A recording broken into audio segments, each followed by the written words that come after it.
Let me turn just last to this question that the GI Forum has been involved in. Commander, I know you were there in Austin concerning the way our districts are drawn.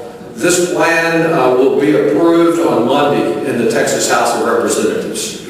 I believe, just as with tonight, just as with the work I know you did with my former colleague Chet Edwards up in Waco, and great talk.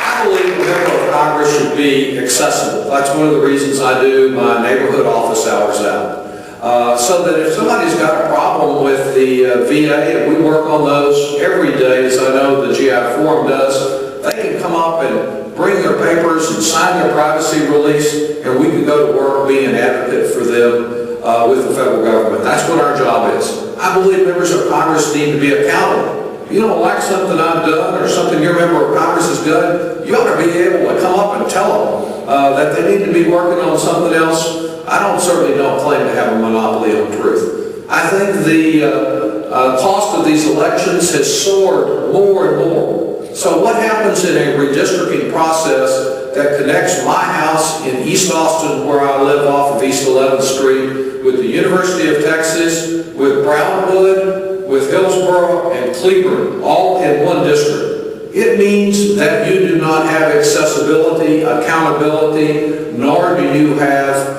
a member of Congress who can afford to run for office because you have multiple TV stations all across the state. In my case, they just recently drew a district that will connect most of what I represent in East Austin down this freeway to San Antonio. I'll be spending more time within that area in San Antonio. It is a device to try to pit friends against friends. And the process of all this to deny the legitimate right of we wouldn't have 4 new members of Congress coming to Texas, but for the fact that the Hispanic population in this state accounts for 65% of the growth that we have had since the last census.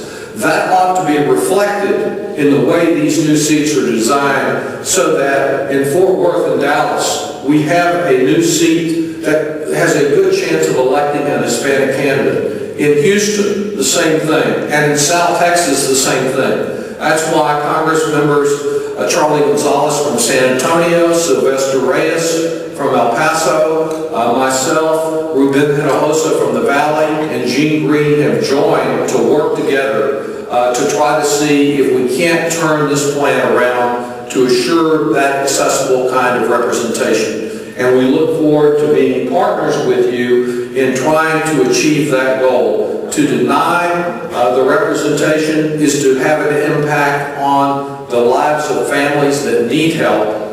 It is really a wrong plan, and I believe that ultimately the courts will say that it is a violation of the Federal Voting Rights Act and the provisions of the United States Constitution, as they well should. Yes, sir.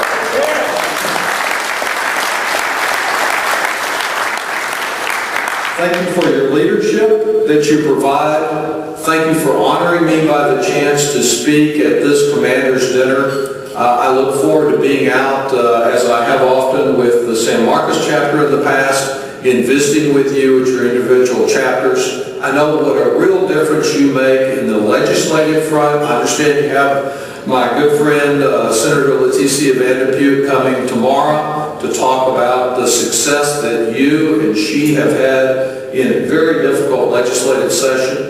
It's those kind of partnerships and those kind of alliances that will continue to make the GI Forum relevant to the lives of our young people and to our country. Thank you for all that you mean to America and all that you continue to contribute. I'm pleased to be your friend.